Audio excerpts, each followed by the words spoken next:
What should you do if you get hurt on the job? First thing you need to do if you get hurt on the job is report that injury. You need to report it right away. You need to report it preferably to a foreman, the HR department, whoever your boss is, but you need to report that injury right away.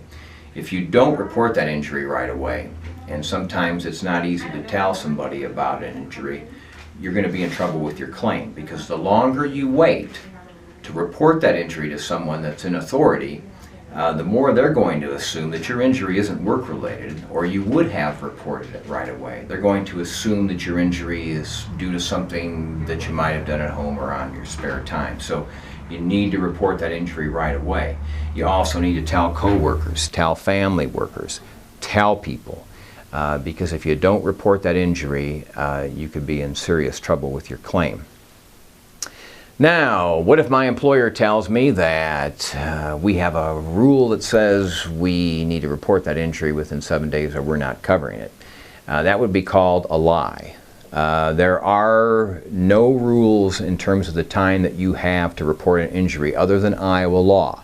And the Iowa law says you have up to 90 days to report that injury. So you need to report the injury right away, but you don't want to wait for 90 days. But if your employer has some type of policy or handbook that says you have to report the injury within 7 days or you're not going to be covered, that's not true, that's not legal. But again, the longer you wait, the more difficulty you're going to have.